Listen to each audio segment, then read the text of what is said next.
የኢትዮጵያ የሙዚቃ ድምቀት እንደሆነ ሩብ ክፍለ ዘመን የተሻገረው 50ኛ ዓመት የእድሜ ዘመን ላይ የሚገኘው ተወዳጁ አርቲስት ቴዎድሮስ ካሳሁን ቴዲ አፍሮ አድናቂዎቹ እፎይታ የሰጠ ነገር ተከስቷል። በዛሬው ዕለት ብዙዎች የናፈቁትና የጓጉት ቴዲ አፍሮን በአይናቸው ተመልክተውታል። በአደባባይ መታየቱ ለብዙዎች ደስታን ፈጥሯል። ይህን ጉዳይ በተመለከተ መረጃ ሰዓታችን የምንዳስሰውና የምንቃኝ ይሆናል። በሌላኛው መረጃችን ደግሞ ለበርካታ ጊዜያት በጉጉት ተጠብቆ በስተመጨረሻ የተከናወነው የመጀመሪያው ኤምኤምኤ ፋይት አሸናፊ ሆነው ጆኒ ጁጁትሱ ከንቃተ ህሊና ጋር ያጋጠመ ሌላ አዲስ ውድድር ተከናውኖ በዚህ ውድድር ላይ ንቃተ ህሊና ማሸነፍ ችሏል። ከዚህ ቀደም የተሸነፈበትን የኤምኤምኤ ፋይት ሽንፈትን በዚህ አጣፍቶታል ተብሏል። በምን አይነት ውድድር እንዴት ባለው መልኩ ተገናኝተው ተሸናነፉ? በመረጃ ሰዓታችን እናነሳለን። በሌላኛው መረጃችን ደግሞ ከምናነሳቸው ጉዳዮች መካከል በደቡብ አፍሪካ የሚገኙ ዜጎች በዚህ ሰዓት ላይ በአስቸኳይ ሁኔታም ሀገሪቱን ለቀው ሙሉ ለሙሉ እየወጡና እንዲሁም ወደ የሀገራቸው እየተጓዙ ይገኛሉ ተብሏል። በተለይም ከማላዊ፣ ዚምባብዌ፣ ናይጄሪያና ጋና ያሉ ዜጎች ወደ ሀገራቸው ለመመለስ ያለውን ሂደት ማጠናቀቃቸው ተሰምቷል። በዝርዝር እንቃኛለን። እስከ ፍጻሜ አብራችሁ ሁኑ ውድ ቤተሰቦቻችን። ይህ ኢትዮ ግሎባል 360 ኒውስ ነው። ለቻናላችን አዲስ ከሆናችሁ ሰብስክራይብ፣ ቪዲዮን ከወደዳችሁት ላይክ፣ ሼር እንድታደርጉ እንጋብዛለን። መልካም ቆይታም። ወደ ቀዳሚ መረጃችን ስናልፍና ስንሻገር ድምጻዊ ቴዎድሮስ ካሳሁን ቴዲ አፍሮ በአካል በመገኘት የመጨረሻ ሽኝት ያደረገበት የቀብር ስነ ስርዓት በዛሬው ዕለት ተከናውኗል።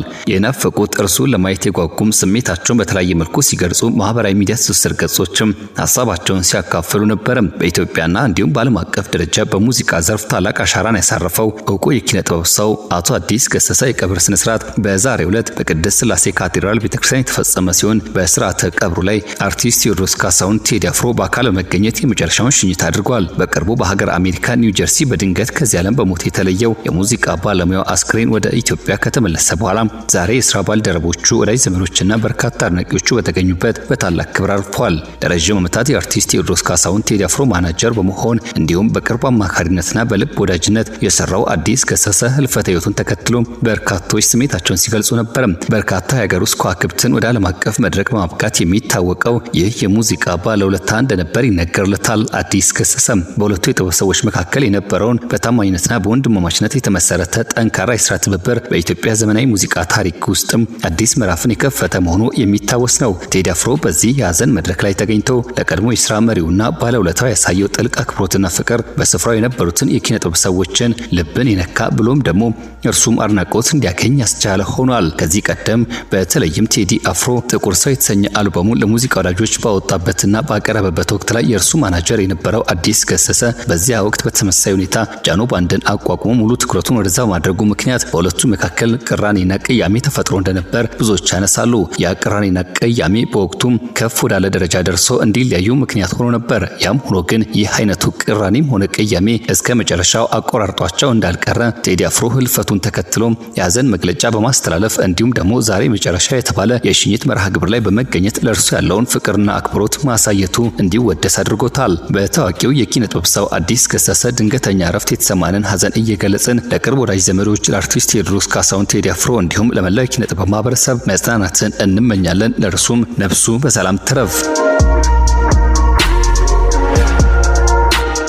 በዚህ ወደ ሌላኛው ጉዳያችን ስናልፍና ስንሻገር በደቡብ አፍሪካ እየተሰማ ያለው ነገር እጅግ አሳሳቢና አሳዛኝ ነው። በዚህች ሀገር የሚገኙ በርካታ አፍሪካውያን ሀገሪቱን ጥለው እየሸሹ ይገኛሉ። እንደ አልጀዚራ የዜና ዘገባ ከሆነ በደቡብ አፍሪካ በተቀሰቀሰው ከፍተኛ የውጭ ዜጎች ጥላቻ ወይም ዜኖፎቢያና ጥቃት ምክንያት እንዲሁም ጁን 30 ሊደረግ ከታቀደው መጠነ ሰፊ ጸረ ስደተኞች ሰልፍ አስቀድሞ በሺዎች የሚቆጠሩ አፍሪካውያን ስደተኞች ሀገሪቱን በከፍተኛ ስጋት እየለቀቁ ይገኛሉ። እንደ ማላዊ፣ ዚምባብዌ፣ ናይጄሪያ፣ ጋናና ሞዛምቢክ ያሉ የአፍሪካ ሀገራት መንግስታት ዜጎቻቸውን በፈቃደኝነት ወደ ሀገራቸው ለመመለስ የአውቶቡስና የሎጂስቲክስ ዝግጅት ያደረጉ ሲሆን በርካታ ስደተኞችም ጥበቃ ፍለጋ በየሀገራቱ ቆንጽላ ጽሕፈት ቤቶች ደጅ ላይ መሰባሰባቸውን ተያይዘውታል። ይህ የጊዜ ገደብ መጀመሪያ ላይ ደቡብ አፍሪካ መንግስትን አርማ ተጠቅሞ ማህበራዊ ሚዲያ ላይ በተሰራጨ የሐሰት ኤአይ ጀነሬት ፖስተር የተነሳ የመጣ ቢሆንም ማርች ኤንድ ማርች የተባሉ የጸረ ስደተኞች አደረጃጀቶችና ቡድኖች ግን ህገወጥ ስደተኞች በሙሉ እስከ ጁን 30 ድረስ ሀገሪቱን ለቀው እንዲወጡ በማስገደዳቸው የራሳቸው መጠነ ሰፊ ዘመቻ ከፍቷል። ምንም እንኳን የተሰጠው የጊዜ ገደብ ህጋዊ ባይሆንም በተለያዩ ከተሞች ለምሳሌ በሞሰል ቤ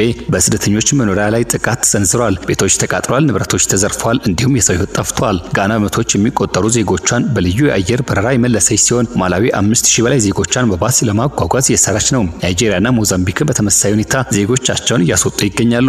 የደቡብ አፍሪካ ፖሊስ ጁን 30 ሊደረግ የታቀደውን ሰልፍ ተከትሎ ሁከት እንዳይፈጠር 6 ሚሊዮን ራንድ የሚጠጋ ከፍተኛ በጀት መድበው ፖሊሶችን በሙሉ አቅማቸው እያሰማራ ይገኛል። ፕሬዝዳንት ሲሪል ራማፎዛ በበኩላቸው በህገ ወጥ ስደተኞች ላይ ጥብቅ የስራ ቦታ ፍተሻና እንዲሁም ቁጥጥር እንደሚደረግ ቢገልጹም በስደተኞች ላይ የሚደረገውን ህገ ወጥ ጥቃትና ማስፈራሪያ ግን ኮንነዋል። በሀገሪቱ ያለው ከፍተኛ የስራ አጥነት፣ የወንጀል መስፋፋትና የኢኮኖሚ ቀውስ አንዳንድ ፖለቲከኞችና የጸረ ስደተኛ ቡድኖች ስደተኞችን ለችግሩ ዋነኛ ተጠያቂ እንዲያደርጓቸው ምክንያት ሆኗል። በደቡብ አፍሪካ በስደት ላይ የሚገኙ ኢትዮጵያውያን ከዚህ ቀደም ጥንቃቄ እንዲያደርጉ የኢትዮጵያ ቆንስላ ማሳሰቡ ይታወሳል።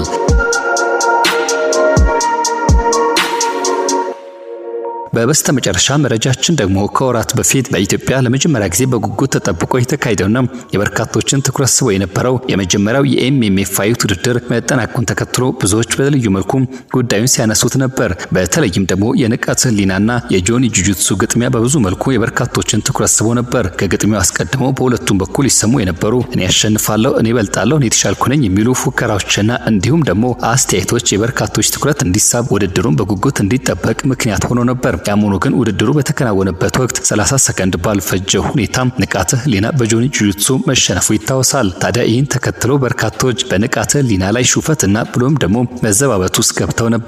በዛሬው ዕለት ደግሞ ሁለቱ ተጋጣሚዎች በሌላ መንገድ ተገናኝተዋል። በገመድ ጉተታ እንዲጋጠሙና እንዲገናኙ የተደረገበት አጋጣሚ ተፈጥሯል። በዚህ ሂደትም ንቃተ ህሊና ጆኒ ጁጁትሱ መርታቱን ተከትሎ በርካቶች ጉዳዩን የተቀባበሉት ይገኛሉ። አሁን አቻ ሆኗል፣ ንቃተ ህሊና ሽንፈቱን አጣፍቷል ሲሉ ሀሳብ አስተያየታቸውን ከመግለጽ ወደ ኋላ አላሉም። ወደ ቤተሰቦቻችን ይህ ኢትዮ ግሎባል 360 ኒውስ ነው። ለሰዓቱ ያዝናቸው ጉዳዮች እነዚህን ይመስላሉ። ለቻናላችን አዲስ ከሆናችሁ ሰብስክራይብ፣ ቪዲዮን ከወደዳችሁት ላይክ፣ ሼር እንድታደርጉ የጋበዘን በያላችሁበት ጥሩ መልካም ጊዜ ተመኘን።